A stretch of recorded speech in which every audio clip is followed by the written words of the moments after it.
Pessoal, bom dia. Uma satisfação estar aqui com vocês. Eu sou o professor Fernando Silveira, da Psicologia da Unifesp, coordenador do Grupo de Estudos Humanistas. Estamos aqui no nosso ciclo de palestras, inspirado na tragédia da pandemia, que tem tido talvez um dos poucos efeitos colaterais, a oportunidade da gente se encontrar e se reunir virtualmente. Hoje, essa é a nossa quinta palestra, de um conjunto de 6 palestras, tá? E eu só pediria por gentileza, para a gente não sobrecarregar a rede, que as pessoas fechassem a cam, por favor, a gente deixar só o palestrante. E hoje, o pessoal continua chegando, e hoje a gente vai ter a honra de ter como palestrante o doutor em estudos literários, Oswaldo Félix, sobre o tema Amor em Tempo de Pandemia. Vou abrir um pequeno espaço confessional, porque eu conheço o Oswaldo há 25 anos. Quando eu fui fazer cursinho fiz 3 meses de cursinho na escola Ângulo, ele foi meu professor, porque eu fiz 2 universidades. Graças a ele, ele colaborou para que eu entrasse na psicologia. E é, assim, um momento ritual muito importante dessa vivência. Considero o professor Oswaldo um amigo, e é uma autoridade nacional no que se refere à interface entre literatura e psicologia. Ele faz um trabalho valoroso sobre a genealogia do amor, e nessa interface da história do amor e da relação do amor com a literatura, tenho certeza que a gente vai ter até em torno do meio-dia um espaço de palestra, de debate. O Oswaldo mesmo comentou que ele vai ter uma fala em torno de 1 hora, mas depois a gente vai abrir para o debate. E assim, no sentido assim preliminar, eu quero assim dizer que vou abrir para vocês a página do YouTube, onde a gente tem. É só procurar, mais prático para a gente aproveitar o tempo online. É só procurar YouTube Lançados no Mundo. Lá vai estar contida essa palestra. Em 1 ou 2 dias eu já vou estar disponibilizando essa palestra, como todas as outras 4 palestras, e temos um grupo de estudos que a gente se reúne toda quinta-feira às 17 horas, que a gente está estudando psicologia humanista. No momento a gente está estudando Carl Rogers, depois a gente vai estudar Heidegger, depois a gente vai estudar Foucault. Esse grupo vai virar um projeto extensionista com direito a certificado pela Câmara de Extensão da Unifesp, e com divulgação em todos os campos. Então todos estão convidados, e na medida que as pessoas participam do grupo de estudos, as pessoas também vão entrar no Whats. A gente tem um Whats privativo para as pessoas que participam. Enfim, a gente está criando uma rede de contatos, e isso é muito bom para quem tem interesse na abordagem humanista nas questões do ser no mundo, tá? Um detalhe do ponto de vista concreto agora: quem quiser certificado precisa se inscrever. O prazo de inscrição acaba hoje, então após a palestra vocês ainda podem se inscrever, porque é a Câmara de Extensão que dá o certificado. Acabei de colocar novamente no link, e vou pôr durante a palestra o link da certificação. Gostaria de agradecer oficialmente a presença do vice-coordenador dessa palestra, o professor Marcos Cipulo, que está colaborando com essa iniciativa, a presença da secretária Daniela, que também é uma grande parceira do monitor Márcio, um braço direito em várias atividades. E agora, sem mais delongas, vamos ter a oportunidade desse encontro magistral com a palestra do professor Oswaldo Félix sobre amor em tempo de pandemia. Peço a todos que estão no link que fechem as suas câmeras para a gente não sobrecarregar a rede. Vou deixar aberta só a câmera do professor.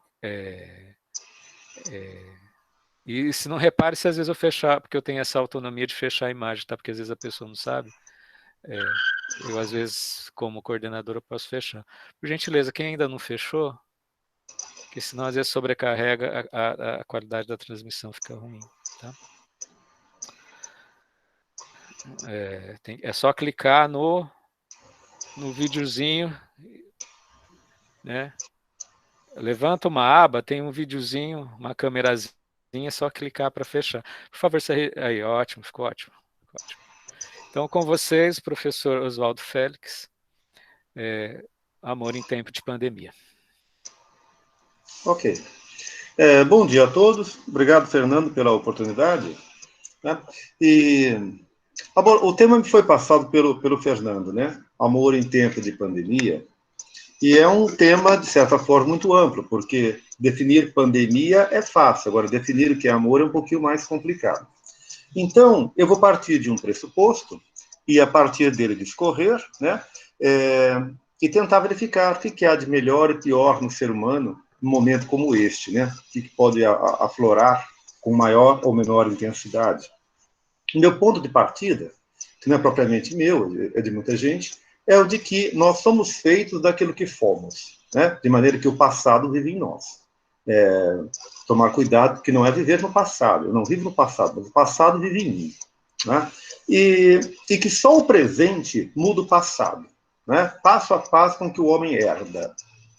Certo? Então, a minha biografia, uma biografia de qualquer pessoa, né? ela pode passar por um filtro redutor, essa volta à infância, assim como a vida de uma civilização também passa por um filtro redutor e tenta voltar à sua origem. Né? Então, do ponto de vista individual, todos nós temos o nosso histórico. Nós nascemos em um determinado momento, uma determinada faixa temporal, dentro de um determinado núcleo, seja ele familiar, né, cultural, e nós estamos assimilando os nossos valores, a formação da nossa consciência. Tá? Eu posso tentar ver isso pelo viés psicanalítico, né? E voltar ali ao meu nascimento, as fases, né, pelas quais passa, ou pelas quais passa, né, o recém-nascido, ter um olhar ou mais freudiano, toda a linha freudiana, kleiniana, lacaniana, né? Esse processo de formação do indivíduo, o princípio da realidade, que eu não tenho só uma relação com o outro, né, a mais, que me envolvem, os complexos, né, de castração, e essa entrada do sujeito no universo da cultura. Né, esse nascimento que me coloca, não só o nascimento biológico, mas é o nascimento também dentro do universo cultural. Eu acho que aqui nós temos um dos contrastes que tem sido retomado e que tem gerado, né, um certo, me parece um certo desentendimento. Não dá para eu pensar somente num reducionismo biológico mecanicista e dizer que o ser humano é exclusivamente um produto biológico. É inegável que ele é um produto biológico, óbvio, mas existe um outro fator, que é o fator cultural, no qual está inserido. Tá? O homem é uma metáfora de si mesmo. Em que sentido?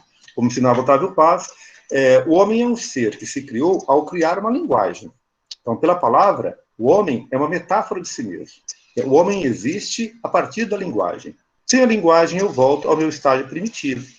Me perderia na imanência, como qualquer outro animal. Então, há um pressuposto que nos diferencia, e este pressuposto é a linguagem. Então, eu preciso analisar a linguagem para tentar entender as possibilidades da minha existência. Né? O primeiro ponto que eu gostaria de colocar para vocês, então, vejam bem, notem bem, partirei desse pressuposto. Nós somos feitos daquilo que fomos, do ponto de vista individual e do ponto de vista histórico. Né? Eu acho que os primeiros abalos que nós começamos a perceber foi no final do século XIX, começo do século XX, que eu acho que nós poderíamos pensar, como nos ensinou Paul Ricoeur, da interpretação, a ideia de que nós entramos na era da suspeita. Na era da suspeita versus uma era da certeza. E que certeza era esta? Né? A certeza da construção racional que passou a predominar, vamos dizer assim, a partir do Renascimento. A ideia do indivíduo pensante, a do indivíduo como um ser, né, deste mundo, desta materialidade, anulando um pouquinho a ideia de transcendência, e acentuando a ideia de imanência, de um estar aqui, e pensar desta maneira, de mapear os seres pela Terra, etc., né, os seres vivos, etc. Isto vai ocorrer, vai ter no século XVII, né? René Descartes, por exemplo, nos coloca a ideia de que é melhor a palavra consciência do que a palavra alma, né? Seria mais objetivo. E a ideia de que eu existo em função da minha consciência, é aquela famosa máxima do cogito ergo sum, eu penso, logo eu existo, ou seja, eu existo porque penso, e o pensamento está na consciência. Tá? Então, a consciência é o meu guia, e a consciência é o nosso melhor guia, e a consciência é a forma de conhecermos as coisas, as pessoas e as coisas. Tá? Então, é preciso dividir um objeto em tantas partes quanto possíveis, né, para poder entender o seu funcionamento, etc. Depois, nós vamos para o século XVIII, a ideia dos iluministas.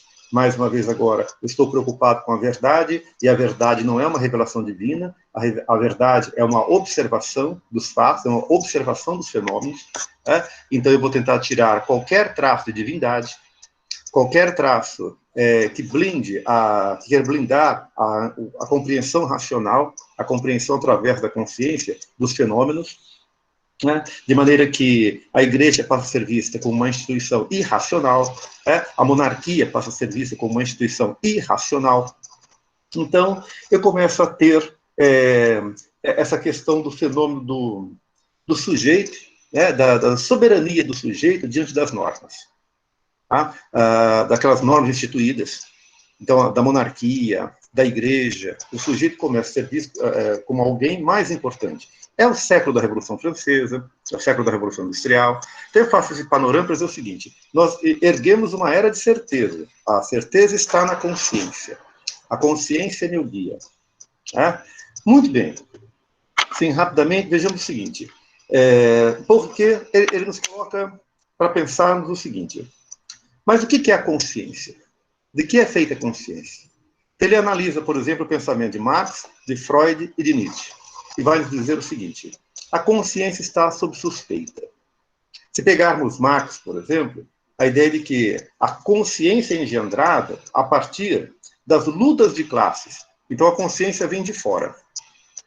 Então, ela não é algo desenvolvido pelo sujeito. Consciência vem de fora, ela vem na medida que eu tomo, né, exatamente esta consciência da luta de classe. Isso legitima o meu estar aqui entre esses meios de produção. Para o Nietzsche, a consciência vem a partir de uma noção de filologia, de uma noção de etimologia, do conhecimento das palavras. De uma certa maneira, é como se a consciência estivesse fossilizada nas palavras, e muitas dessas palavras chegam até mim, esta consciência começa a aflorar. Mas então a consciência não vem de mim. Não sou eu quem a desenvolve, é um processo histórico que a desenvolve. E eu sou basicamente neutro nesse sentido. E para o Freud, que a consciência vem do inconsciente. A questão assim colocada, falando para psicólogos, pode gerar, evidentemente, alguma contrariedade, mas a ideia de que o que é inconsciente? É tudo aquilo que não é consciente. E tudo isso que está oculto, de alguma maneira, determina o que é aparente. É uma espécie de valorização do oculto. Aquilo que está oculto, aquilo que não aparece, é aquilo que de certa forma, estabelece ou me dá os movimentos de funcionamento do meu ser. Por exemplo, então, na teoria marxista, eu sou um ser jurídico determina e controla o ser econômico. Mas quando eu analiso, de fato, uma sociedade, uma estrutura social, eu percebo que é o contrário. É a economia que determina o direito, e não o contrário. Então, quando da psicanálise, eu percebo também que é o inconsciente que interfere na consciência. E o inconsciente é muito maior do que a consciência. Então, o que coloca é o seguinte: nós entramos na era da suspeita. Então, se não é a consciência, necessariamente, o meu melhor guia, se a consciência não é só essa parte de razão cartesiana, eu vou ter que aceitá-lo que ela seja também intuição, percepção, emoção. Qual é a função dela no sentido de auxiliar-me a melhora da minha vida, a qualidade da minha vida, a relação com os meus semelhantes? Ela terá que ser feita exclusivamente de um modo racional. Ela é o meu guia. Eu não sei exatamente o que é e de onde vem esta consciência. Então, esse é um primeiro né, essa etapa do primeiro pressuposto. Fazer esse pequeno rastreamento, final do século XIX, colocando sob suspeita a era da certeza. A era de que a consciência vai nos levar, nós vamos construir uma sociedade justa, melhor, nós temos um contrato social, nós acreditamos no progresso, a tecnologia, isso vai nos trazer uma vida melhor. Havia uma certeza disso, de que nós teremos uma vida melhor. É claro que sempre houve, né, os críticos dessa certeza, mas, em conjunto, ela começa a ser formulada no final do século XIX. Muito bem. E como vocês me deram como tema, né, o amor em tempo de pandemia, fiquei pensando o seguinte: de todos os afetos humanos, o que tem maior número de definições, ou de definição, é o amor. Portanto, é o sentimento, é o afeto que menos entendemos, que menos conhecemos. Porque, se o conhecêssemos de fato, teríamos uma definição. Tá? Mas cada autor, cada escritor, cada época engendra um conceito de amor. Cada autor, às vezes, tem mais de uma definição de amor. Tá? Então, eu fiquei pensando o seguinte: se nós fizéssemos uma genealogia com a consciência de hoje, né, o que chamamos de consciência hoje, olharmos para o passado, né, o que nós temos de fato, quais são os primeiros textos que fundamentam a ideia do amor no Ocidente? Então, tem um pesquisador inglês chamado Simon May, ele lançou um livro já faz algum tempo, do amor, uma história, né? Ele faz alguns rastreamentos, me parece, me abriu um certo caminho também para pesquisar um pouco, e eu percebi o seguinte: as escrituras hebraicas fundam o conceito de amor. Mas, por exemplo, o que é que nas escrituras hebraicas, na Torá, o que é que se entende? O que se entende por amor? O conceito de ahavá, em hebraico, designa um amor, uma relação que envolve um certo temor a algo que é divino, e que há de se chamar depois de Deus. A tradução feita da Torá, o Antigo Testamento, para o grego, a palavra ahavá foi traduzida como ágape. E ela aparece apenas 3 vezes no Antigo Testamento. Né? A palavra ágape. E designa um amor incondicional. Um amor incondicional. O que é um amor incondicional? O melhor exemplo que antecede uma definição é o caso do amor, do sacrifício de Isaac, né? Que deveria sacrificar o seu único filho, Isaac, pelo sacrifício de Abraão. E ele obedece cegamente, porque é uma ordem de Deus. E para provar o seu amor a Deus, Abraão deve sacrificar o seu único filho. E o faria, não fosse a intervenção, né? Como todos conhecem, dos anjos que aparecem, dizem que não é necessário, que ele provou o seu amor. A incondicionalidade, o amor incondicional. Se eu amo, eu sou capaz de fazer qualquer coisa, qualquer sacrifício, em nome daquele sentimento. Está ligado a um certo temor, está ligado a um conceito de autoridade suprema, né, que transcende a minha existência. Eu diria que foi a primeira tradução feita de ahavá, do hebraico, para o grego. Né?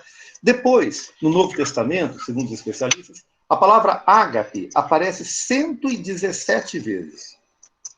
Obviamente, abrandada pela figura do Cristo. Né? A ideia de ágape agora é fomentar uma relação harmoniosa entre os homens e uma relação mais harmoniosa entre o homem e Deus, no sentido de que não é necessário temê-lo tanto. Tá? Mas se formula um novo conceito, agora, esse conceito de ágape, e que será também, depois na Vulgata Latina, né, traduzido como caritas. Eu tenho a impressão que aqui, no público universitário, todos conhecem a primeira epístola de Paulo, né, aos Coríntios, em que se traduz mais ou menos assim: ainda que eu falasse a língua dos homens e falasse a língua dos anjos, sem a caridade eu nada seria. A palavra que consta na Vulgata é caritas, e alguns traduziram como amor. Agora, o que é caritas? Caritas é o amor de Deus aos homens, e este amor de Deus aos homens insufla o amor entre os homens, a harmonia entre os homens. Então, a caridade é esta relação mais harmoniosa que haveria entre os homens. Por que essa relação mais harmoniosa? Porque, por algum motivo que desconhecemos, na nossa origem, no surgimento da humanidade, se foi colocado o fermento inicial da discórdia entre os homens. Então, este amor a Deus teria como efeito a união, a tentativa de colocar um fim a essa discórdia que há entre os seres humanos. Seria a caridade. Da caridade, não muito distante, está o sentimento de compaixão, né, que é a melhor tradução de simpatia do grego, né, a junção das paixões. O sim é um prefixo grego de aglutinação, né? Então esse pathos, essa simpatia, e o termo latino, né, depois traduzido como compaixão.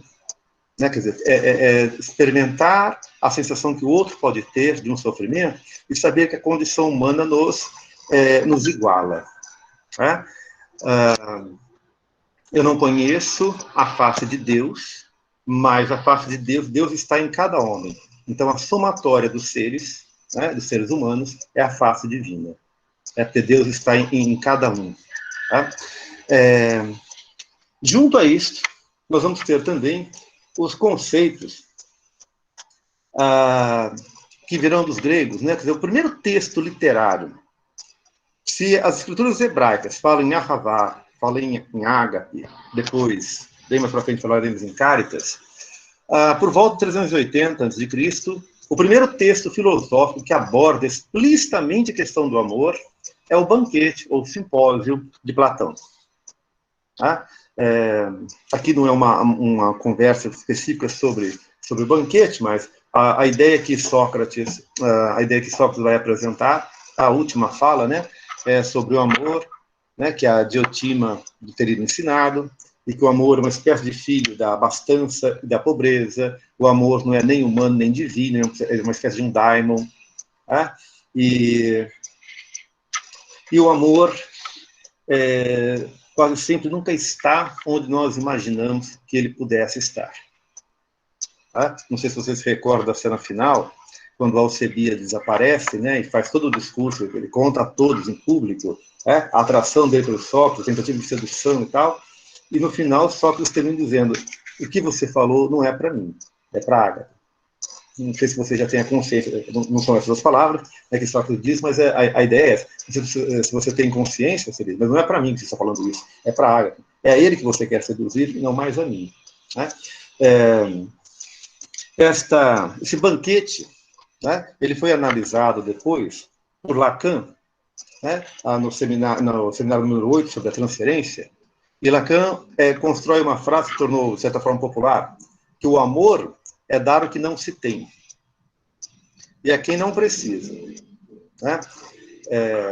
Antes disso, Lacan fala no seminário a questão da atopia, do amor. O amor nunca está no lugar que nós imaginamos e tal, mas ele vai chamar a atenção, a leitura e a interpretação que ele faz esta, de que o ser humano imagina, impelido pelo desejo, e o desejo está ligado a uma falta, o desejo está ligado a uma lacuna, a um vazio, que o outro tem aquilo que eu preciso, aquilo que me complementa, aquilo que me completa, aquilo que resolve o meu enigma, quem eu sou, que o outro tem a resposta para isso.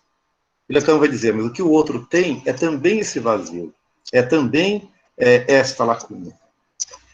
Então, quando essas relações são permeadas no plano da consciência, de um conhecer os limites, né, da sua lacuna, do seu vazio, e o discurso do outro ampara, nós temos o que se pode chamar de permear assim, uma relação amorosa. Tá? Mas o Eros, propositadamente, ele nos faz olhar, enxergar algo que não está lá. Tá? Então, à medida que você chega, percebe que não está. Então, só a consciência, e aqui eu embaralho um pouco, mas é necessário desembaralhar, de que Lacan, que constrói uma teoria da consciência, não é? Quer nos mostrar isto, né? Que o significado está ausente, é apenas um significante. Se eu puder trazer para a consciência, né, se eu entender que a minha passagem por este mundo é marcada por uma ausência, é marcada por uma falta. Se o outro entender e as relações que nos envolvem possibilitar esta aproximação, então talvez aí eu possa ter o que se chama de amor. O amor seria este ato da comunhão da ausência. Tá? Pelo menos inicialmente em Lacan, sob esse ponto de vista. Então, o banquete é o primeiro texto filosófico, né, a falar abertamente sobre o amor. Então, há várias interpretações. Uma que eu acho muito bonita é a ideia de que o amor, né, também colocado por Sócrates, ele vem numa espécie de degrau, né? Primeiro é a atração física, é o amor erótico, depois eu descubro prazer em outras pessoas, depois eu descubro prazer também nas relações sociais, nas normas sociais, porque é Eros que me impulsiona a querer viver melhor. Eros me impulsiona a buscar um prazer. Eu quero encontrar esse prazer no outro, quero encontrar nas relações sociais, e por último, né, esse prazer é um ideal para o qual estou destinado. Então, o amor, o Eros, ele está ligado ao saber. Quer dizer, é por amor que eu chego ao conhecimento. E o conhecimento me eleva até o ponto, né, abstrato, criado por Platão, do mundo das ideias. Muito bem.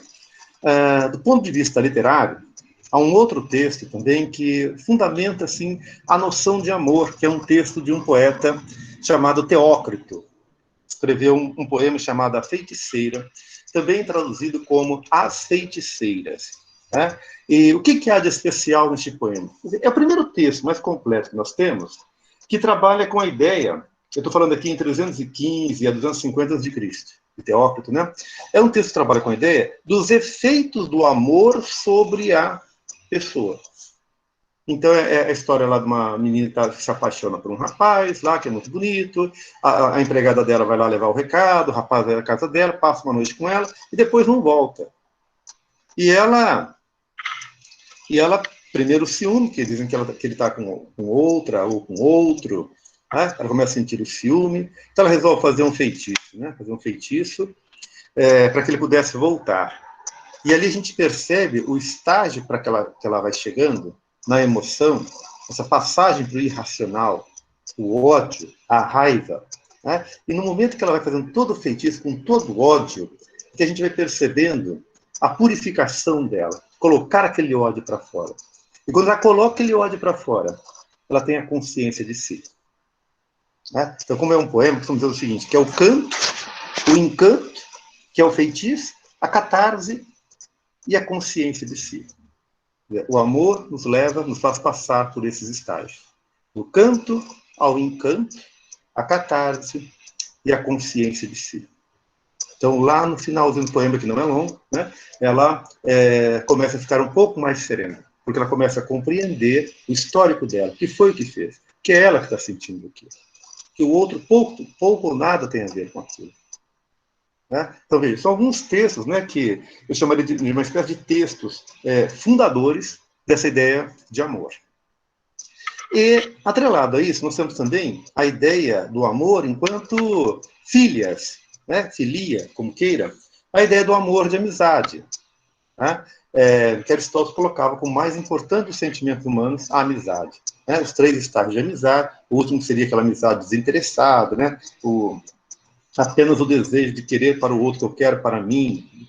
Seria um sentimento de conciliação, e a amizade se dá por escolha, né? Diferentemente de certos pressupostos amorosos, no caso dele, a amizade é algo que eu elejo o amigo, pela afinidade de caráter, né? Pela afinidade de princípios.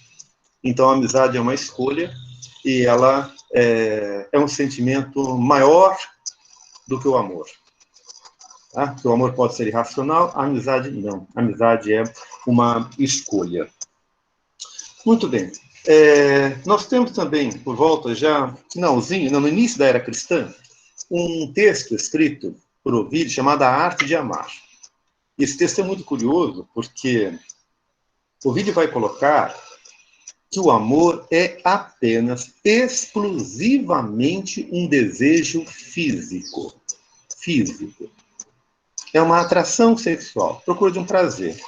Ele divide o livro em 3 etapas, né? Nessas 3 etapas, a prioridade é o sentimento físico. Como encontrar um amor, né? Como encontrar uma mulher, como mantê-la, como uma mulher deve fazer para manter um homem, desde que não importa se ela possa fingir, a questão de orgasmo. Então, esse é o jogo. O amor é um jogo. Né? É curioso como é que o Império Cristão depois, né, manteve um texto como este, né, como a arte de amar. Muito bem. Esses conceitos, o amor incondicional, né, o amor a Deus, ágape, caritas, filhas, eros, o amor erótico, são possibilidades muito distantes uma da outra. Né? E nessa passagem, vamos chamar assim, essa passagem para a Idade Média, essa passagem, por exemplo, para Santo Agostinho, de novo vem a questão teológica, a ideia de que o amor a Deus é o principal objetivo do ser humano. Deve ser este amor, porque eu não posso, o amor pode ser enganoso, se ele for um amor próprio. Mas o amor pode ser salvador, se ele for o amor a Deus. Né? É muito curiosa a fala dele, de Agostinho, porque ele parte do princípio que o amor em latim, o appetere, é um apetite. Né? E esse apetite, o modus, a liquid, como ele chama, que é um movimento em direção a algo ou alguém. O curioso é que Agostinho também parte do princípio de que o amor, de que o desejo, se espelha numa falta, em algo que nos falta. Tá? Então, assim, que o amor estende o desejo e o desejo estende o amor. O homem é feito para a alegria de Deus e a alegria de Deus é a alegria dos homens. Eu acho que vocês se recordam, muito possivelmente, da música de Bach, né? Do Jesus, a alegria dos homens. Então, esta ideia, que é o que o pensamento medieval vai espalhar, essa ideia do amor a Deus como o principal sentimento que se sobrepõe à carne, que se sobrepõe à amizade, que é o meu guia. Né? Se eu tiver Deus como uma referência, ele é o que melhora a minha vida. Mas dentro desse período, nós estamos vivendo a ideia de que a consciência, né, do bem e a consciência da prática, daquele que é bem, daquele que é bom, é algo que me dará salvação. Estamos anterior a Maquiavel nesse sentido, né? A ideia do Agostinho que a boa atitude, né, esse amor a Deus, essa prática do bem e da virtude me dará a salvação. Eu separei aqui uma citação que há na Cidade de Deus, de Santo Agostinho, para depois voltar à questão da linguagem, que diz o seguinte: cuidado com os seus pensamentos, eles se transformam em palavras. Cuidado com as suas palavras, elas se transformam em ação. Cuidado com suas ações, elas se transformam em hábitos. Cuidado com os seus atos, eles moldam o seu caráter. Cuidado com o seu caráter, ele controla o seu destino. Dizendo que Agostinho parte também dessa questão do pensamento da palavra. Né? Esse mecanismo que me impulsiona, e eu tenho que tomar cuidado com o que eu penso, com o que eu falo e com o que eu faço, porque é aí que está o meu destino. Quando a gente vai saindo dessa Idade Média, ali pelo século XII, passando assim, né, bem passando, tudo muito rápido, depois a gente pode conversar sobre isso, nós vamos chegar ali pelo século XII, a ideia dos trovadores, do trovadorismo. E o trovadorismo prega um conceito de amor com uma transgressão muito intensa. A de que a instituição valorizada pela igreja, que é um casamento, não tem muito valor para o poeta, porque eu posso amar uma mulher que seja casada, eu posso propor um encontro com ela, né? Aqueles chamados cantares de amor, a chanson d'amour, ou cantigas de amor, né? E inicia o processo de um amor como uma transgressão. A ideia do amor como um sentimento transgressivo. O amor me impele contra as normas, ele me coloca acima das ações da consciência. E é o tipo de sentimento que nós vamos encontrar depois em Shakespeare, a ideia de que se você se deixar levar, por isso que se chama de amor, tome muito cuidado, porque a transgressão muitas vezes leva à morte. É o caso, por exemplo, de Romeu e Julieta, que nós aprendemos a ler como uma história de amor, e não é propriamente uma história de amor, mas é uma história de transgressão que termina numa tragédia.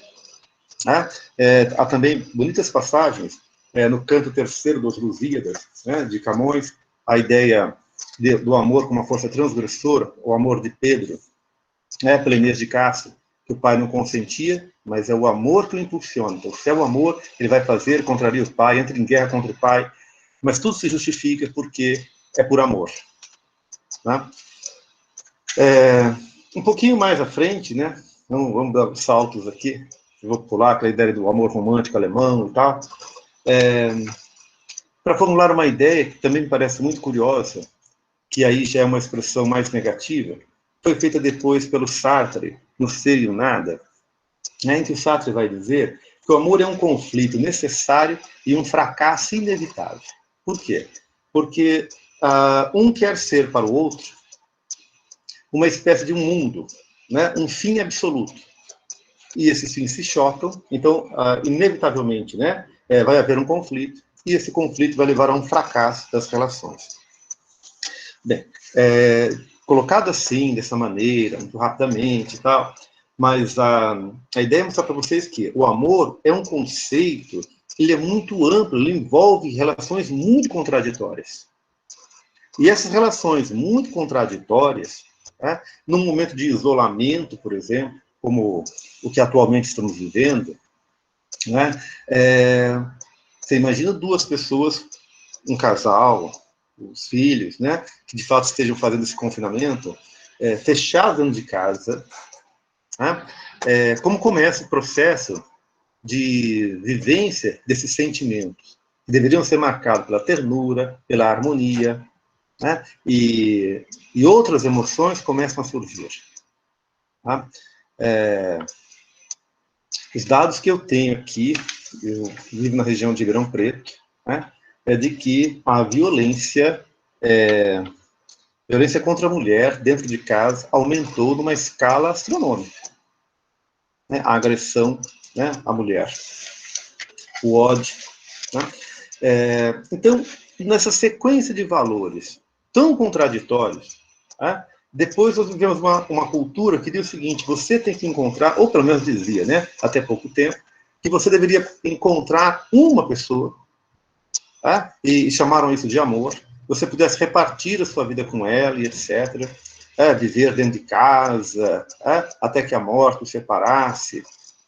E esse ímpeto pelo qual nós somos tocados, pela sobreposição do indivíduo às normas, esse conceito está se desintegrando. E quando ele se desintegra, e no momento agora de maior reflexão, de maior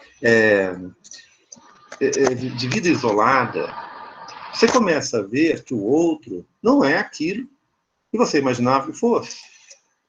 Se ele não é aquilo que você imaginava que fosse, o que ele é? O que ele se torna para você?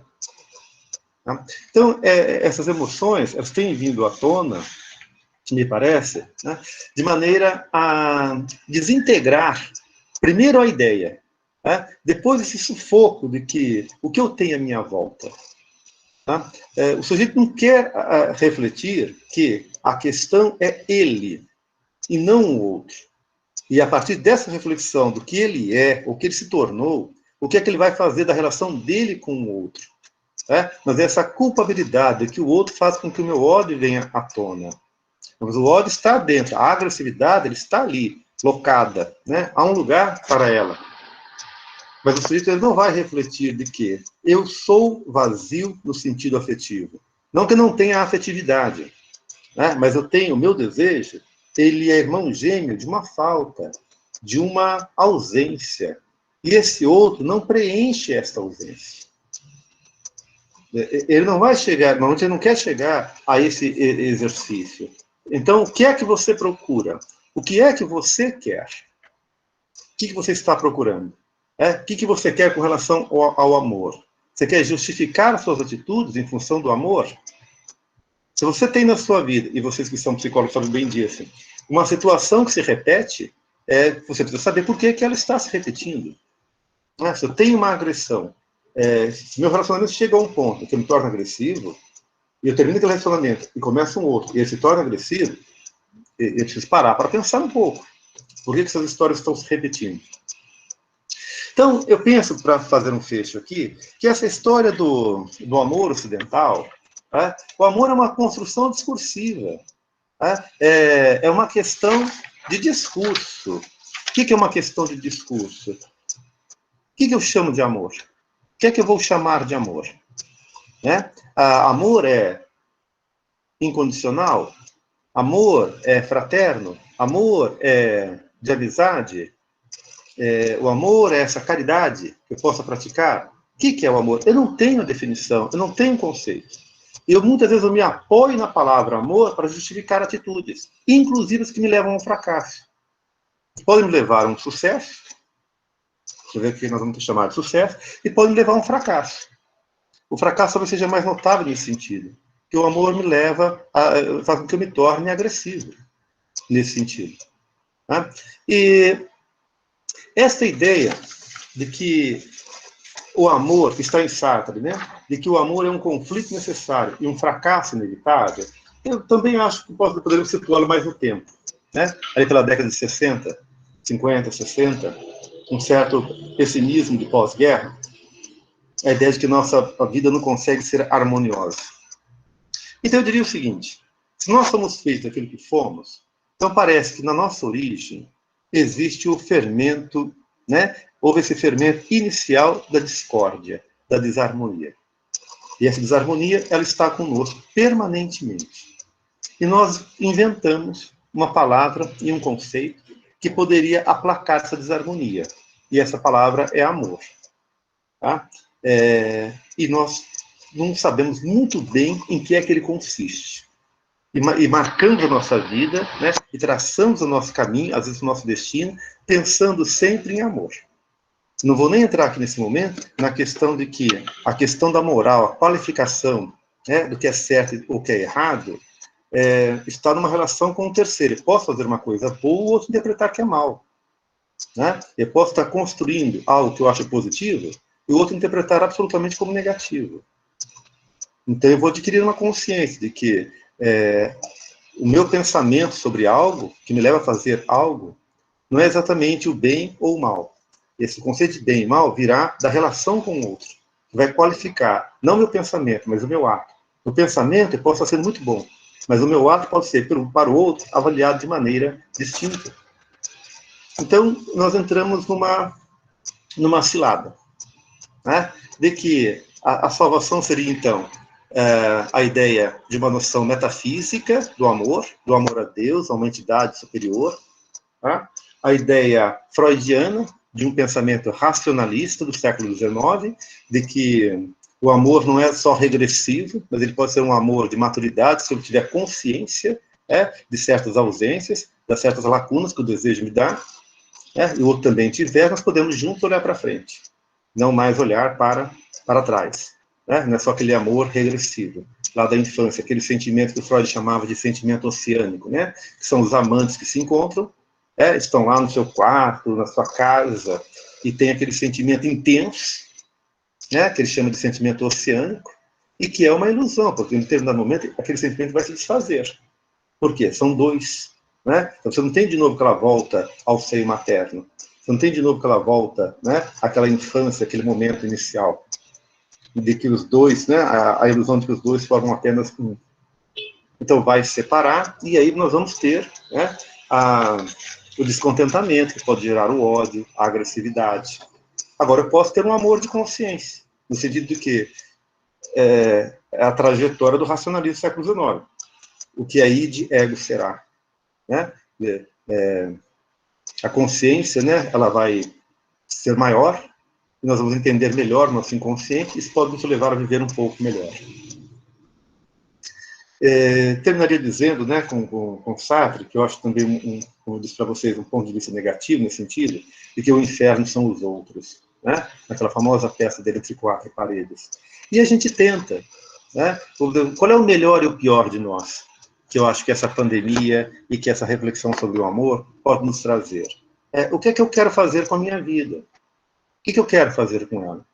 Ah, mas eu tenho uma realidade que me oprime. Nossa, certo. E o que é que nós vamos fazer? Né? Que a vida não é só olhar para trás, é também um olhar para frente. Então, com todo esse construto, né, de terminologia sobre o amor, tudo isso que nós imaginamos que seja o ser humano, o que é que nós vamos fazer com a nossa vida? daqui para frente? Será que é importante ter uma resposta precisa? O mais importante no momento é pensar sobre, né, dessa imensa capacidade que nós temos de construir e de destruir ao mesmo tempo. Então, aqui eu faria a pausa para que vocês pudessem, se tiverem interesse, fazer algumas perguntas, né, para que, se eu tiver capacidade de respondê-las, pudesse fazer.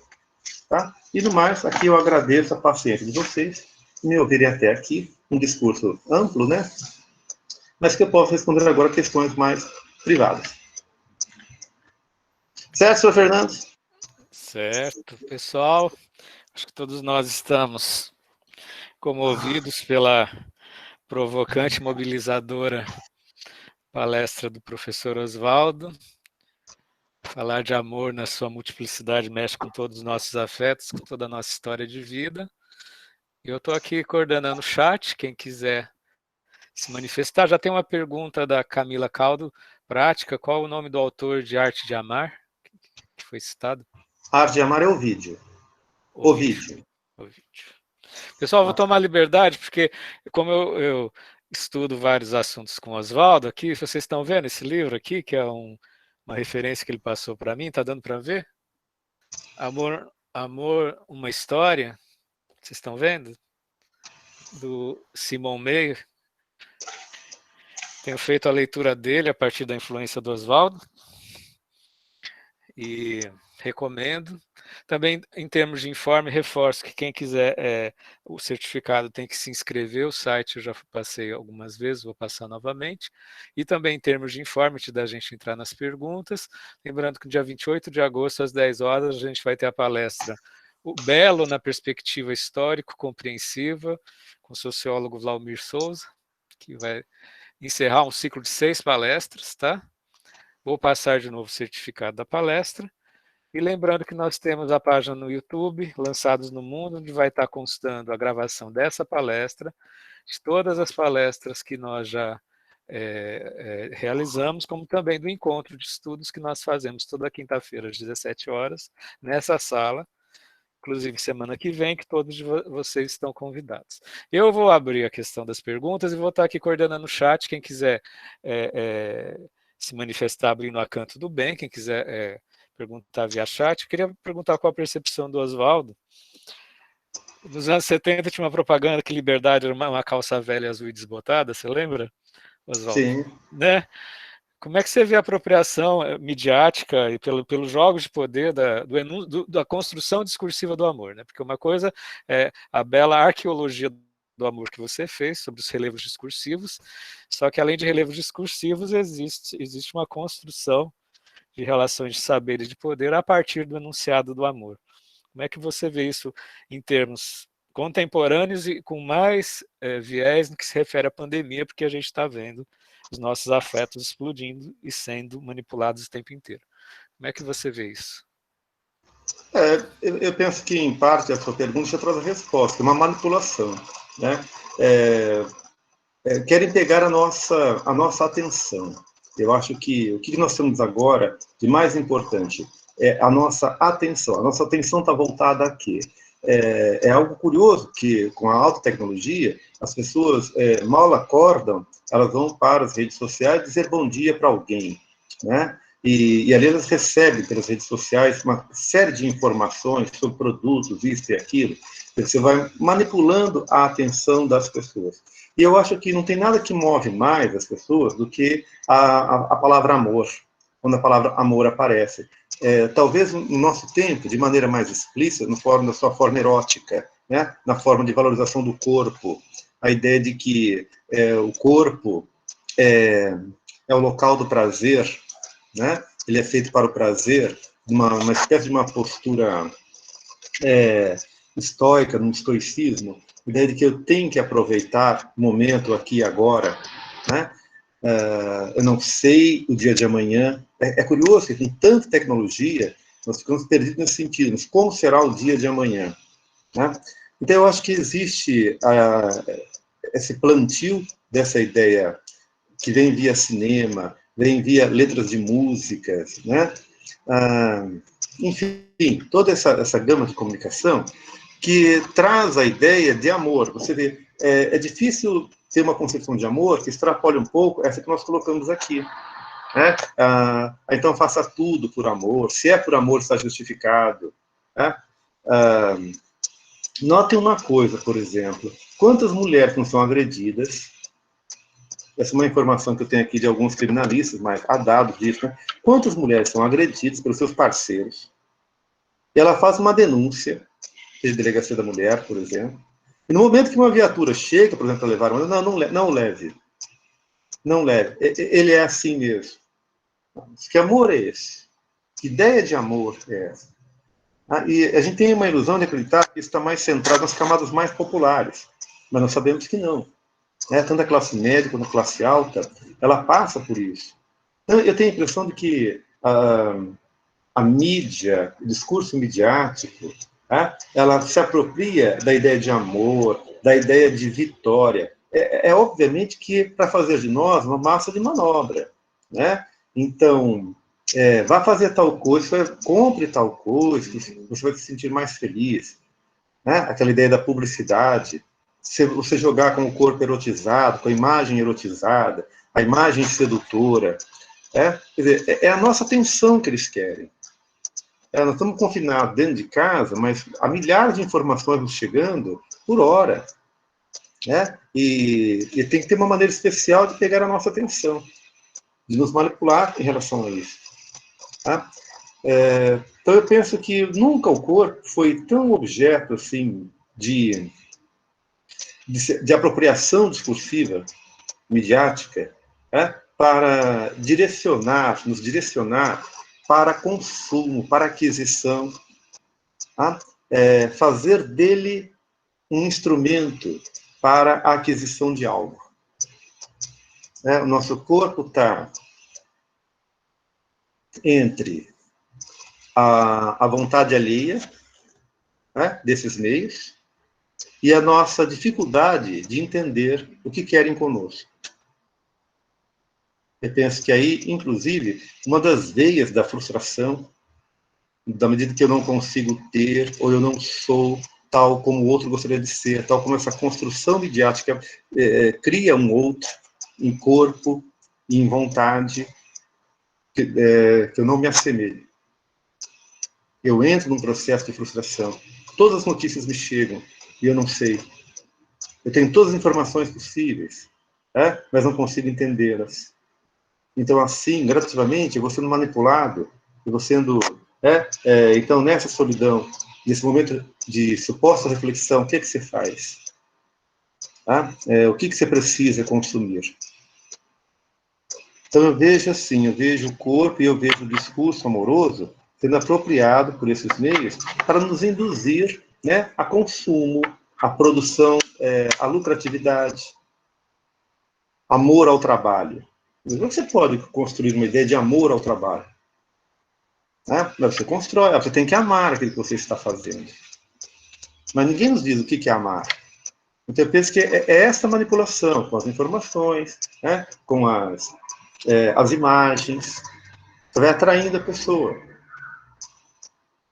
Nesse sentido, Fernando, não sei se respondi o que você perguntou, mas fica aberto aí para a discussão. Muito obrigado, Oswaldo. Maurício Bendinelli está perguntando: nessa pandemia vejo muitos casais amando à distância por mensagens de texto ou até chamadas de vídeo para evitar contato íntimo. Como se discorre esse amor sem essa proximidade? E haveria alguma literatura que pode ser mencionada? Olha, tem certas palavras que às vezes a gente taxa como tabu, né? Eu penso que o grau de relacionamento à distância, ele vai desde a autossatisfação, da prática onanista, a ideia de uma construção mais elevada, de que não passa necessariamente pelo viés erótico do encontro dos corpos, mas da elaboração de projetos para o depois, para o porvir, se houver um caso de maturidade nesse sentido. Literatura específica em termos de pandemia, eu não tenho referência, dada ao caráter, a novidade. Mas eu poderia citar aqui uma passagem de Proust, do terceiro volume de Em Busca do Tempo Perdido, que está na Caminho de Guermantes, em que ele diz o seguinte, né? Ele discute sobre o Renoir, a maneira como o Renoir pintava, e as pessoas não gostavam, não enxergavam o carro, não enxergavam a mulher. Tá? E depois começaram a enxergar. E ele mostra assim para a gente que toda vez que nasce um grande artista, toda vez que a gente tem acesso a uma grande obra de arte, literatura, cinema, a gente tem que aprender a olhar para o mundo tudo de novo, a gente tem que aprender a ver tudo de novo. Isso nos ensina uma maneira nova de olhar. Né?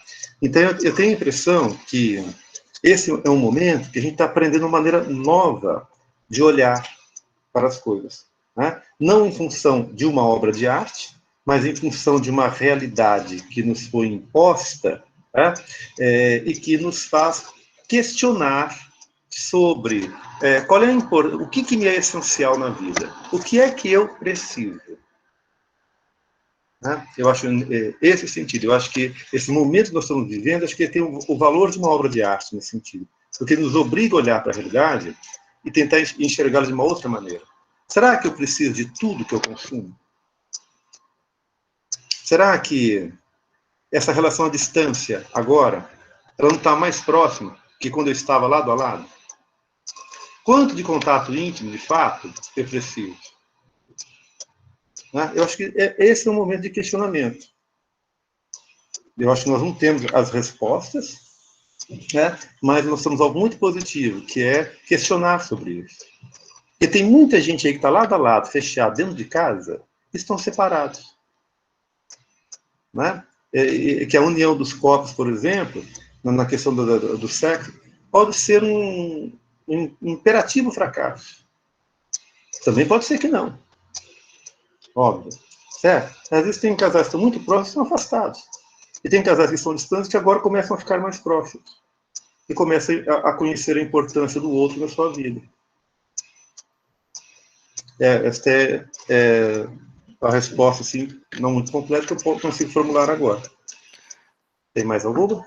Oswaldo, a Fernanda Mello está perguntando: em que medida os afetos amorosos estão sendo sentidos de maneira menos ou mais intensa nesse tempo de isolamento? De certa forma, acho que você já tocou nesse assunto, mas ela está falando sobre a intensidade dos afetos nesse momento. Né? Olha, eu acho que há várias teorias que eu gosto sobre essa questão dos afetos. Há uma, por exemplo, particular, que eu acho muito importante, que é do René Girard, na Violência no Sagrado, que ele coloca a questão do desejo triangular. O que é o desejo triangular? É que eu vou desejar a partir do desejo do outro. O ser humano não saberia desejar por conta própria, ele vai desejar a partir do desejo do outro. Tá? Então, eu penso que, às vezes, essa questão da distância, Fernanda, o nome dela, Fernanda? É isso? Essa questão. Fernanda Mello. Fernanda, essa questão da distância, talvez, me faça ver agora isto, né? Outros podem estar desejando aquilo que eu desejo. Eu não tenho, nós estamos distantes, então isso, por exemplo, pode intensificar o desejo. Pode intensificar, por exemplo, um afeto. Né? A partir do momento que eu vejo que o outro não está sobre o alcance da minha visão, né? Não está feito comigo dentro de uma rotina, de certa forma, fechado dentro dessa rotina, mas está distante e que outro pode desejar, isso pode aumentar a intensidade do meu desejo. Né? Quer dizer, a gente pode estar confinado aqui a uma tela, ver o outro do outro lado e tal, e fechar essa imagem, né? Desligar esse aplicativo, ficar pensando, mas, puxa, queria que ele estivesse aqui. Mas por quê? Porque outro também poderá se interessar. Então, essa via triangular pode me levar à valorização do objeto amoroso. Uma hipótese, somente. Ok? A Juliana Fadu indaga: o que se percebe muito ultimamente é a banalização de dizer te amo para qualquer pessoa, qualquer momento e situação. Qual problematização temos em cima disso? Olha, eu acho que como a Ana Arendt falava na banalização do mal, a gente tem a banalização do amor. Isso não é positivo. Tá? Eu até pensei em falar para vocês, eu fiquei com medo de ser um pouco mal compreendido. Acho que a palavra amor tinha que ser banida dos dicionários. Acabar com a palavra amor. Porque, em nome dessa palavra, você faz muita coisa banal, negativa, né? Instiga-se comportamento, às vezes. O amor, por exemplo, é uma questão ideológica. Né? Um amor, essa questão, essa atração por uma ideia fascista, nazifascista. E isso é feito em nome de amor. Né? Você acredita naquilo, você tem que se dedicar a isso, é um amor a esta causa. Né? Então, a banalização. Tudo é amor. Tudo é amor e nada é amor. O que quer dizer a palavra eu te amo? É uma brincadeira que eu faço, eu digo o seguinte, na verdade é o Roland Barthes, né, que faz isso no fragmento do discurso amoroso. Só diz eu te amo. O que ela quer dizer com isso? O que quer dizer, uma pessoa diz para outra, eu te amo. O que ela quer dizer com isso? E se a outra responde, eu também, ela está querendo dizer que ela também se ama? Ou é em relação ao outro? Quer dizer, há essas pequenas bobagens, mas o amor é uma mercadoria que está aí, né? Serve como estímulo também nos meios midiáticos para consumo, todo mundo faz um coração. Nos meios de comunicação aqui tem lá um coraçãozinho para você colocar, se dizer que gostou. A ideia de que há amor ligado a coração. A gente nem para pensar que bobagem é essa. O que tem a ver amor com coração?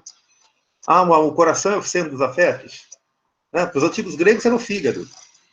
Né? Aí coloca o coração. Aí a pessoa coloca um i em inglês, um coraçãozinho, uma coisa lá, para dizer, né, esse substrato da linguagem, que aquilo é uma relação afetiva. Então, há uma banalização nesse sentido. Não é que se banalizou, não é que a ideia do amor se alastrou. É pelo contrário, acho que quanto mais rarefeito, mais se fala. Eu acho que as pessoas falam exatamente porque elas não têm acesso. Elas não conseguem sentir. As pessoas têm uma necessidade, e elas acham que o amor está ligado à felicidade. Então as pessoas colocam um coração e um sorriso. Eu estou feliz. Eu penso que essa felicidade, esse amor, é inversamente proporcional à imagem que está lá, né? A carga muito maior da carência. Eu queria sentir, mas eu não sei o quê. Então, do lado de fora, nos dão as referências. Olha, isso aqui você ama, fala que você ama. Que gosta, diga que ama. É seu amigo, diga que ama. E o que é amar? Eu não sei. De maneira que o amor é empregado para evitar a reflexão. Eu acho que essa banalização.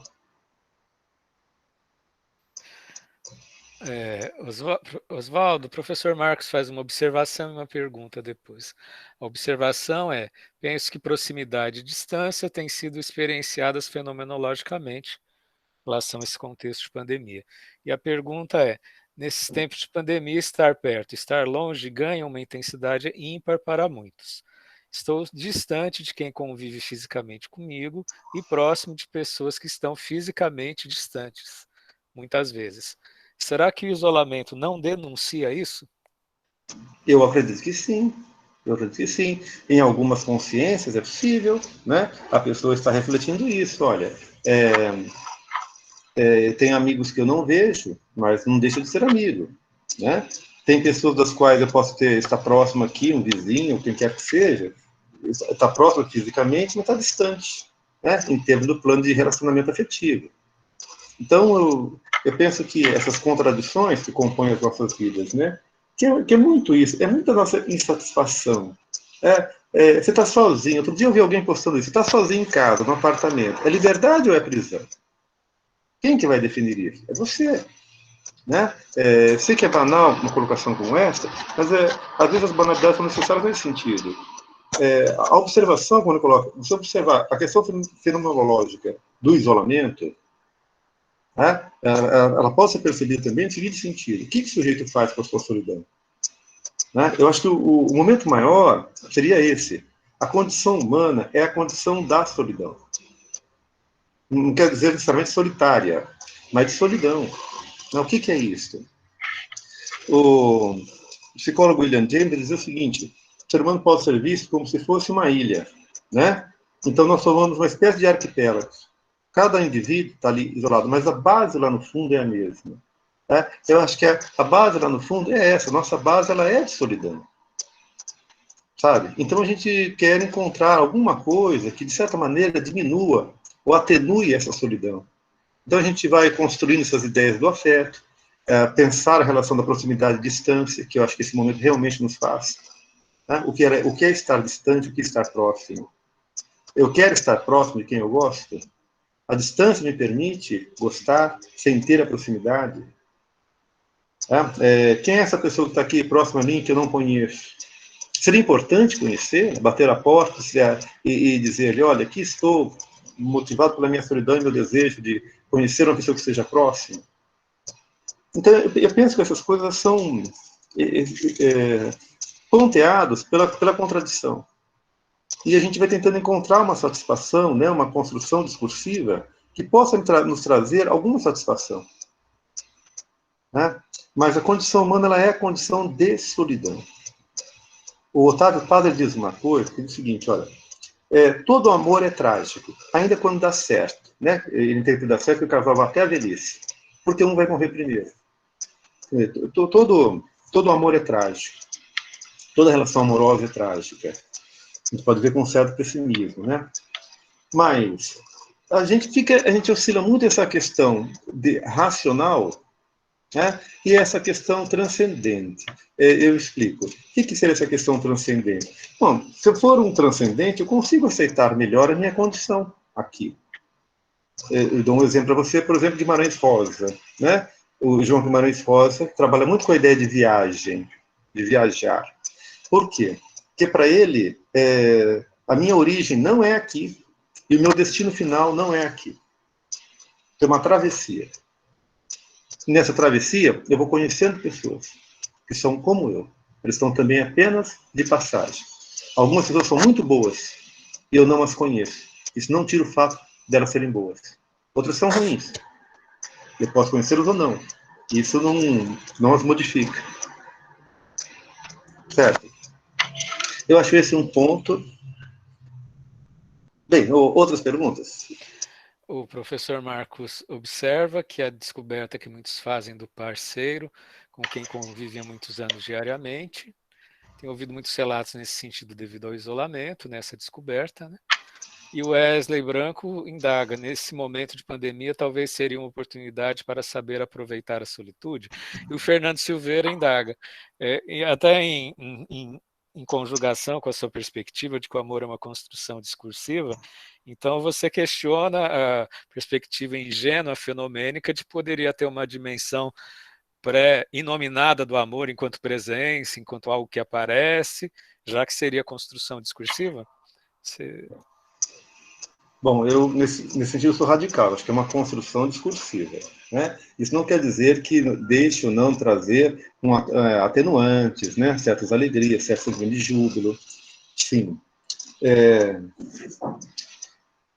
Essa história que eu convivo, né? A pessoa e tal. Eu vou ficar, então, mais dentro da minha área, do limite, por exemplo, e comentar com vocês a fala do Reobaldo, no Grande Sertão Veredas, né, sobre Diadorim. Nós só vamos saber que o Diadorim é uma mulher lá no final.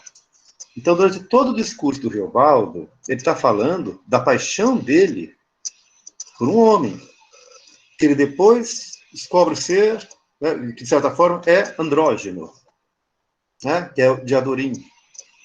Quer dizer, o Guimarães ele coloca para a gente, ele diz que, olha, talvez o que nos mova, o que vai nos impelindo a falar de amor, a refletir nessa solidão, é, de certa forma, a relação que o ser humano tem com a androgenia, né? Com o seu ser primário. Né? Aquilo que aparece nos alquimistas, ou no pensamento de que, ou no próprio pensamento do Jung, a ideia de que há um arquétipo, né? E esse arquétipo ele seria andrógeno, porque é a nossa insatisfação. Traduzir em amizade a relação com o outro. O que seria essa amizade? É um desejo de aproximação, mas ela está dentro de um plano socialmente aceito. Ou o desejo erótico. O que é que eu procuro? Né? O que a própria relação sexual nos faz ter? Né? Digamos, a anulação do que é macho, do que é fêmea, na compleição, na construção de um ser único, e que, portanto, vai gerar uma outra vida. Né? Aqui, indiferente da questão homoerótica ou heteronormatividade, mas a ideia de um masculino e de um feminino que possam se unir, que estejam integrados. Eu penso que aqui a minha colocação já fica um pouquinho mais abstrata, no sentido, mais metafísica, mas eu acho que isso interfere, sim, nos nossos planos de construção discursiva. Né? O que, de fato, queremos, o que estamos buscando, o que nos dá essa satisfação. Eu acho que nós estamos vivendo, e talvez essa pandemia acelere um pouco isso, que é o que eu falei para vocês um pouquinho antes, que é a sobreposição do indivíduo às normas. Eu tenho uma tese de que, desde da Revolução Francesa, desde do final da Era Clássica, né, quando se começa, a princípio, acentuado da valorização do indivíduo, o indivíduo quer se sobrepor às normas. E eu vejo muito isso, a transgressão, talvez para alguns aqui eu fale uma grande bobagem, mas eu acredito nela, que existe a questão da transgressão dos gêneros literários. O que é a transgressão do gênero literário? Não tem mais o poema, não tem mais a prosa. Né? Aquilo que foi historicamente dado. A prosa está aqui, né? A narrativa está aqui no épico, o lírico está aqui no gênero lírico, tem o dramático, e a partir do romantismo, o final do século XVIII e século XIX, nós começamos a romper essas fronteiras. Eu acho essa ruptura uma ruptura simbólica e que ela está chegando às nossas vidas pessoais, ao nosso corpo. A ideia de que a questão definida por gêneros, né, ela pode ser transgredida. Uma transgressão. Quem foi que determinou que era assim? No caso da literatura foram os gregos, lá no passado. Agora, a própria questão de gênero. Quem foi que determinou que é assim? Porque não é só uma questão de vivência pessoal, é uma questão de construção de direitos. Né? Então, eu penso que, gradativamente, essa questão da androgenia, ela vai chegando a nós. Né? E eu acho que é essa reflexão, esse momento de solidão, né, que a pessoa pode, talvez, começar a pensar, eu posso viver um pouquinho em paz comigo. Que necessidade eu tenho, de fato, do outro? E se eu quero o outro, o que é que eu estou buscando nele? Essa resposta, eu sei que ela pode ser provocativa, e eu fico aberto para mais questões, então. Então, reforçando a pergunta do Wesley Branco sobre a oportunidade de saber aproveitar a solitude nesse momento, e a Ilimane Silva indaga: vemos nesse período pandêmico o aumento de ações de caridade, podemos inserir a questão do amor em pelo menos em uma das diversas definições, as pessoas se unem perante um desafio em comum. Também vemos umas concepções em ascensão, como ideias fascistas e intolerância ao próximo, em detrimento de mitos de identidades nacionais. Qual é a sua expectativa ou ideia sobre a questão amor no pós-pandemia? Será que os embates irão se acentuar? Olha, eu acredito que sim. Eu acredito que sim, porque nós temos uma sociedade que vai se fragmentando, né? Eu acho que a pandemia possibilita uma reflexão sobre isso, o melhor e o pior do ser humano, né? Como eu disse a você no começo, né, Fernando, do que seria, que eu gostaria de falar hoje. Por quê? Porque a gente está vendo realmente essa questão da caridade. Eu acho que o ser humano, ele tem essa possibilidade do bem. Ele tem.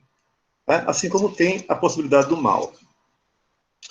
Em Dostoiévski, em seus últimos romances, sobretudo, ele trabalha com a ideia, isso está no Idiota, isso está nos Irmãos Karamazov, a ideia de que é como se houvesse um gene recessivo e um gene dominante.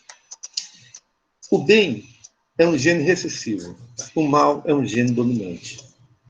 Então, quando ele coloca nas palavras do príncipe Nishkin, a beleza salvará o mundo, e tudo aquilo, e todos veem aquilo como de uma extrema inocência, com pouquíssimo vínculo, nenhum vínculo com a realidade, né? O pensamento dele, a beleza salvará o mundo.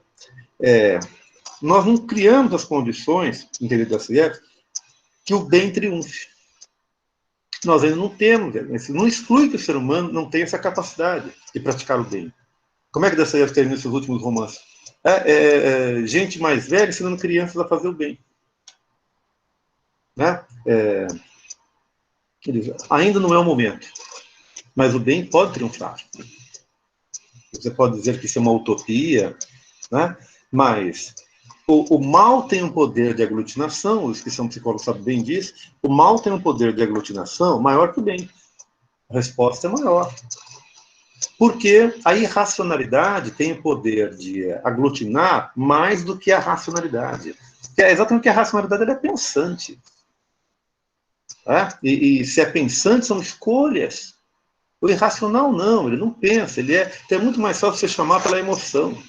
Né? E você quer emoção maior do que chamar pelo ódio, pela agressividade? Isso une e fortalece muito um grupo. Ele não tem argumento, mas ele tem força. Ele não sabe compreender, mas ele sabe destruir. Compreende? Eu acho que esse é o momento mais assim, intenso que esta pandemia nos faz pensar. Né? Nos faz pensar. Nesse imenso poder que a gente tem, né? Essa capacidade de fazer o bem, digamos, caritas, se eu falar caridade, de fato, nós estamos entrando mais numa linha cristã, mas de fazer o bem, isto é, de auxiliar o próprio, que ele está em dificuldade, você ser capaz de atenuar um pouco o seu sofrimento e de ajudá-lo. E essa prática da volta dessas ideologias nazifascistas, né? Que é um pessoal que procura não conhecer, mas destruir. Eu acho que esse é o perigo iminente do nosso momento. E o lado positivo, levar essa reflexão sobre a prática, né, da caridade, do auxílio, de construir algo melhor, de diminuir distâncias socioeconômicas aos que pensam assim e àqueles que se entregam a uma irracionalidade. E temos mais perguntas, Fernando? Eu gostaria de fazer uma pergunta. Pois não? Eu não escrevi porque ainda está um pouco confuso aqui na minha cabeça, então Claro. Eu vou tentar falar para ver como que saia. Então, a gente está falando sobre o amor em forma de pandemia, e o que veio aqui na minha cabeça? A gente fala de o amor como várias... como não tem uma definição, na verdade, tem várias definições. Eu queria que você fizesse uma relação entre o amor e sexo, porque as pessoas ainda falam sobre... na verdade, está confuso. Eu queria que você colocasse para mim como que você vê essa relação entre o sexo e o amor. Eu queria que você também colocasse para mim esse termo de... Eu tenho acompanhado uma psicanalista que ela fala sobre novas formas de amar, né? Então, ela escreveu esse livro sobre, acho que ela chama Regina Navarro. Então, ela fala lá sobre várias formas de amar, sobre o amor atual, né? Sobre as relações atuais, que a gente está deixando de ter um amor por uma pessoa específica e conseguindo se relacionar com outras pessoas. Eu queria que você colocasse como é isso para você. Como que você vê isso? Não sei, está um pouco confuso, mas acho que deu para entender aí. Vamos lá, que eu entendi. Vamos fazer então uma distinção seguinte, ó. Sexo, erotismo e amor. O Otávio Paz, num livro dele chamado A Dupla Chama, né? Amor e Erotismo, vai colocar o seguinte: sexo está na natureza. Todas as criaturas, né, vivas aí querem se procriam. Então, sexo é um instrumento que a natureza tem para que nós possamos dar continuidade à espécie. Sexo, a relação sexual. Tá? Então, o sexo está. Mas o ser humano ele é um pouco diferente. O ser humano inventa o erotismo. O que é o erotismo? O erotismo é a forma de como seduzir, né? É a moda, são os costumes, são as novas formas de amar. Cada época vai criando, tem aquela sua forma, né, de contato, de aproximação entre os seres. Né? Seja uma corte, seja um trovador, seja o que for, hoje via os aplicativos de relacionamento. Então, essa é uma forma, assim, o erotismo, ele está à procura, né, um desejo erótico, né? Você quer chegar à questão da sexualidade, mas tem uma via social para isso, né? Uma construção cultural para isso. Então, a gente não se perde na imanência dos animais, de primeira pessoa que a gente vê na rua, a gente sai transando, não. Tá? Então, existe um código de aproximação, um conjunto de normas e tal. Então, isso seria o erotismo. Né? Essa cultura que a gente cria para a aproximação do outro, para a procura de um prazer e tal. O amor seria uma coisa mais fora dessas duas etapas. Não tem amor sem erotismo, não tem amor, assim como não tem erotismo sem sexo. Tá? Mas o amor, ele, pela própria sua origem, essa confusão, no sentido etimológico, de fundir vários conceitos ao mesmo tempo, né?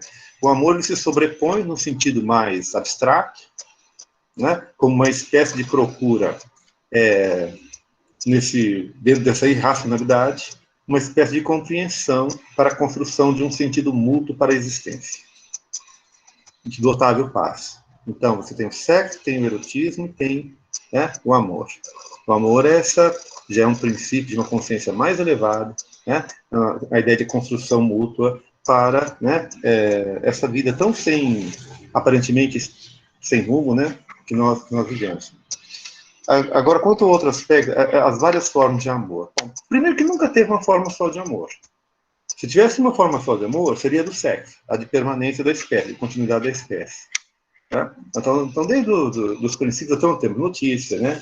Desde de Safo, na Ilha de Lesbos, né? Os poemas para as mulheres. Depois nós criamos a ideia do amor único, verdadeiro, a questão da temporalidade. Então, só se tem um amor único, sincero e tal. Então, eu acho que a nossa época, vários desses conceitos que foram colocados em prática se desgastaram. Então, eu acho que há várias teorias do amor líquido, tudo isso que é trabalhar a ideia do que, afinal, que conceito que você quer de amor? O que é que você quer quando você fala em amor? O que você está procurando? Você quer prazer físico? Você quer uma estabilidade afetiva? O que você quer? Você quer correr o risco de fazer todo o investimento afetivo numa pessoa? É uma questão econômica, você faz todo o investimento, depois você descobre que aquele não tinha o valor que você imaginava que teria. Que risco você quer correr? Viver é muito perigoso. O que você quer? Então, eu acho que esse momento é o momento da desconstrução ou da revisão. Né? É a suspeita, esses conceitos não são mais tomados como válidos. Houve o tempo aí que um casal podia, né, passar a vida inteira, ter 8 filhos. Eu sou filho de uma mãe que teve 8 filhos e cuidou da casa a vida inteira, até morrer. Havia um homem que era o provedor e ela, segundo contam as minhas irmãs, porque de sexo ela não falava com a gente, o único homem na vida dela foi meu pai. Compreende? E passou-se uma vida. Você acha que foi uma vida só de prazeres? Óbvio que não. Mas ela foi capaz de suportar muitas adversidades para cuidar de 8 filhos e um marido. Agora, pergunto, quem é que está disposto a fazer isso hoje? As próprias condições materiais te dizem não. Se ele te contrariou, vai embora.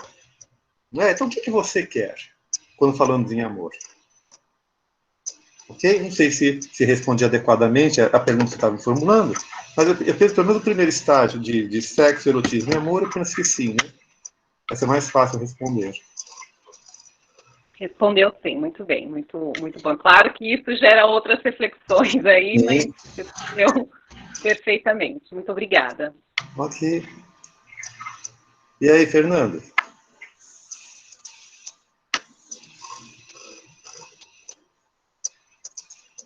Fernando foi buscar uma água. Mais alguma pergunta, gente?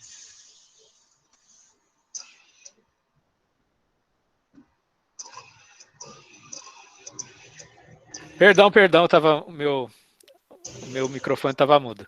A Fernanda Mello indaga: é possível um palpite sobre a tendência do amor se manter e se afastar de seu aspecto líquido no pós-pandemia? Você já falou um pouco de liquidez, ela está projetando no pós-pandemia. Depois tem outras perguntas, tem mais 2. Olha, tudo... No Machado de Assis, em Memórias Póstumas, houve um momento em que ele está delirando e ele descreve o próprio delírio. Na verdade, ele narra, né? E ele diz que ele montou no dorso lá de um hipopótamo e cavalgou, né, e foi até o início da história humana, onde ele conhece a mãe natureza. Ele entra em contato com a mãe natureza. E a natureza fala para ele: o seu tempo está acabando e eu vou te levar. E ele fala assim: você é a natureza? Eu falei, sim. A natureza que eu conheço é mãe. Ela fala para ele: eu sou tua mãe e tua inimiga. Sou eu que te dou a vida, mas sou eu também que a retiro. E esse tempo já não me interessa mais, eu vou te levar. Ele fala assim: não, natureza, mãe natureza, me dá mais algum tempo. Para que você quer mais algum tempo? Vem cá.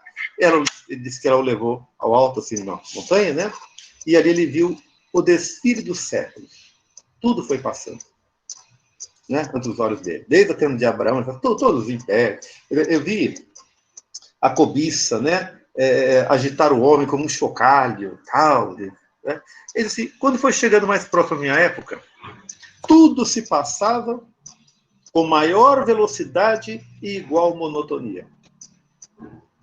Eu diria, essa não é a liquidez da nossa época? Tudo passa com maior velocidade e igual monotonia. Né? Assim eu diria, né, que vem os novos meios tecnológicos. O ser humano, acho que ele não muda tão rapidamente. Ele pode se adaptar, né? Mas está ali a ganância, a cobiça, a inveja, como está também a gratidão. Mas parece que a noção do externo favorece essa coisa mais da inveja, né, da cobiça. Então, eu acho que tudo passa com maior velocidade igual monotonia. As pessoas têm vários relacionamentos, não se encontra nenhum, mas faz uma construção discursiva de que a vida foi boa, valeu. Eu acho que eu conheci algumas pessoas. O que se procura? Tá? A psicanálise nos ensina uma coisa, basicamente Lacan. A ideia de que você pode ter na vida o que você precisa, se cometer algum esforço para conseguir. Mas o que você deseja, não. O desejo permanece no terreno da incógnita. Eu acho que a gente se esforça muito para tentar encontrar uma ideia, uma justificativa, né, para as escolhas que nós fazemos. Se é conviver por longos anos, se é conviver por algumas horas. Então, eu penso que é um momento de reflexão sobre o que é que nós vamos entender por um relacionamento. O que é que você quer num relacionamento? Quando você está buscando, o que é que você está buscando? O que é que você quer? Porque o primeiro sinal e sintoma de desavença, aquilo se desfaz. E tem gente cujo prazer é a busca. Talvez sejamos todos, e não o encontro. É a procura e não o encontro. O que mais temos, Fernando? Temos 3 perguntas. A Ilimane Silva gostaria de saber também a sua ideia sobre o crescimento do negacionismo científico que vem afetando os trabalhos técnicos. Dentro da psicologia, o fundamentalismo religioso vem desvirtuando as atuações da área. O Conselho Vira-Mexe precisa intervir em atuações de profissionais que vendem a ideia da reversão da homossexualidade, por exemplo.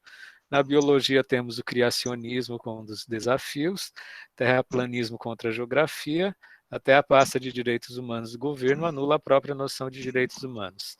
Essas coisas te desanimam? Olha, eu acho que a gente precisa também nos fortalecer. Eu acho que há momentos que sim, há momentos que a gente tem que respirar fundo, né? Se vocês me permitirem, eu vou responder com um teórico que eu acompanho, estudei um pouco, que é o Carl Gustav Jung. O Jung tem um livro que ali ele marcou a separação dele com Freud, que é a psicologia do inconsciente. Tá? E o que é que o Jung vai colocando no decorrer desse texto dele? Ele vai dizer o seguinte: primeiro que, né, nós demoramos muito para aceitar a existência do inconsciente. E que no inconsciente está a irracionalidade. Compreende? No inconsciente está a irracionalidade. Nós temos uma consciência. E gente muito bem sucedida profissionalmente e tal, né? Acham que não há um inconsciente, que isso é bobagem, qualquer coisa assim. Então, o Jung leva o seguinte: à medida que a gente começa a valorizar demais a consciência, né, e esquece do irracional, esquece do inconsciente, ele medra, ele cresce, não do que come, mas do que jejua. Então, você não trabalha com ele, ele vai crescendo. E nós estamos assistindo, principalmente no nosso país, não só aqui, né, está vendo aí o modelo americano, do fortalecimento da irracionalidade, do fortalecimento do ódio, a tudo aquilo que é luz, a tudo aquilo que pode levar a esclarecimento. Eu dizia agora há pouco que o ódio tem esse poder aglutinador. né, nos grupos. E ele é fruto dessa irracionalidade. E à medida que o pesquisador, à medida que o estudante, né, ele vai tendo um conhecimento racional das coisas, ele é capaz de olhar para a sua própria irracionalidade, e aprender através da arte, da psicanálise, da psicologia, a lidar com essa agressividade. Porque ele sabe que a agressividade está dentro dele. Agora, o irracional não, ele nomeia o outro objeto do seu ódio. Então, é óbvio que uma pessoa, sem um certo discernimento intelectual, sem um certo discernimento cultural, e que muitas vezes foi excluído por esses meios, ele manifesta agora todo o seu ódio. Vocês verifiquem, por exemplo, que muita parte desse novo pensamento, desse pensamento agressivo que nós temos contra as instituições, ele é fomentado por uma pessoa em particular, chamada Olavo de Carvalho, que nunca conseguiu passar por uma instituição universitária brasileira. E destila todo o ódio. O que é que ele diz? Fomentando essa figura nossa que está na presidência, né? E as pessoas que ele nomeia como ministérios e tal. O que é que ele diz? Que a universidade nossa não faz nada, não produz nada, que só tem incompetentes, que o pessoal vai lá para fumar maconha. O nosso novo ministro da Educação, quando assumiu, vocês viram o discurso dele? E que a universidade ensina os meninos só a querer aproveitar o momento presente, a fazer sexo, que é isso que a universidade ensina. Isso é um discurso de ódio. Isso é um discurso de inveja. Eu acredito que uma pessoa que esteja bem consigo, eu penso que uma instrução,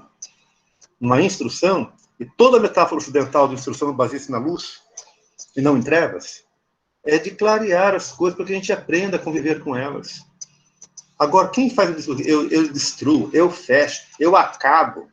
É o discurso do ódio, é o discurso da irracionalidade. É óbvio que essas pessoas têm uma aversão à academia, às instituições. Qual que é a solução para elas? Fechar essas instituições. Agora, aí é o momento nosso de valorizar a nossa atuação, né? De recrudescimento da nossa atuação. De combater também essas ações com argumentos racionais. O que a gente não pode fazer é pensar no enfrentamento corpo a corpo, seria uma bobagem, né? Como já foi no passado. A gente tem isso mesmo, é recrudescer a nossa racionalidade, porque também isso tem um aporte de 3 a 4 mil anos, né? Essa racionalidade. Eu também penso que ela não vai ser vencida assim, tão simples, tão facilmente. Agora, é o ódio. Isso é a aversão. Vamos pegar o passado histórico desses estudantes, desses ministros aí, dessas pessoas, e ver como é que foi o passado escolar. É uma vingança. Pelo menos eu vejo assim. Pessoal, estamos nos aproximando do meio-dia, temos 2 perguntas. A Fabiola Matos, um dos conceitos que parece que se desgastou para muitos é o da monogamia. Tenho visto muitas discussões sobre isso e sobre outras formas de se relacionar. Então, acho que ela deve estar, de alguma forma, indagando sobre a questão da monogamia, fazendo o link com a pergunta de Nath Farias. Existe a possibilidade da relação criada a partir do erotismo se transformar em amor? São as 2 questões. Olha, eu vou começar pela última, que eu achei mais fácil. Tudo é permitido nesse aspecto, né? Eu penso que sim, eu penso que o erotismo pode, né? Ele pode começar com uma atração erótica, né? A própria ideia platônica, e esse erotismo nos levar, né, a uma construção afetiva que não seja só corpo, não seja só atração erótica. Eu penso que sim. A outra coisa que eu costumo dizer também é a seguinte: a gente tem que repensar a questão do próprio erotismo, no sentido de que, às vezes, o que é o prazer erótico para um não é para o outro. Vamos lá, estou pensando aqui na questão da prostituição. O que pode ser um prazer erótico para um pode não ser para o outro. Então, o erotismo, como eu disse que ele é um jogo cultural, né, ele também é escolha. A liberdade de poder escolher quem eu quero. Essa liberdade de poder escolher quem eu quero ter esse prazer erótico, sexual, e depois descobrir, a partir da atração física, que aquela pessoa tem mais do que o corpo.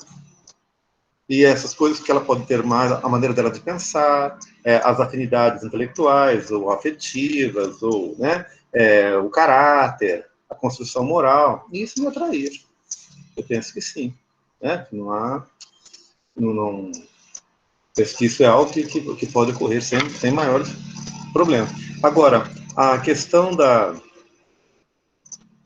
monogamia, né? Eu não acredito, eu acredito que possa haver uma relação monogâmica se for uma relação de consciência naquilo que nós falamos anteriormente, tá? Eu tenho uma ausência, você tem, nós sabemos disso, nós sabemos que poderíamos trair um ao outro, poderia trair até meu próprio princípio, sabemos disso, mas a escolha que eu estou fazendo, que nós estamos fazendo, ela é consciente. Pode ser que ela se desgaste, se desmorone, que o amor também acaba. Mas nós estamos escolhendo dessa maneira. Aí é uma espécie de contrato. Né?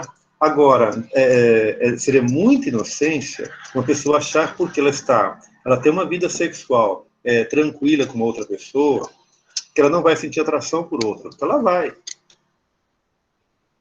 Né? Você pode sentir interesse. Vai andando pela rua, ver uma pessoa que você acha interessante, uma beleza que lhe pareça atraente. Agora, daí é o que você quer. O que você quer? Você vai, então, colocar em jogo o que você tem para conseguir aquilo? Como uma satisfação temporária? O que está te mobilizando isso? Já é uma insatisfação anterior? Aí é a elaboração da consciência. Aí a pessoa, você quer uma relação monogâmica? Você está construindo essa relação com base em quê? Agora, você fala assim, não, eu estou construindo com base no amor. Bom, aí é complicado. O que é amor? Né? Então, traição ela sempre há. Agora, o que você vai definir como traição? Traição é olhar para outra pessoa?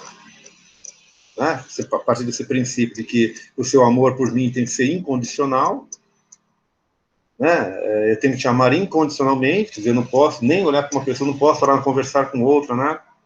É um princípio de amor. Não creio muito nisso, sei que existe. Agora, a construção teria que ser, né, entre o acordo entre as pessoas. Agora, é muito difícil, né, gente, agir por consciência, né? É muito fácil falar em consciência, é muito difícil agir, principalmente no caso da afetividade, agir conscientemente. Certo? Eu acho que estamos chegando no horário, Fernando. Sim.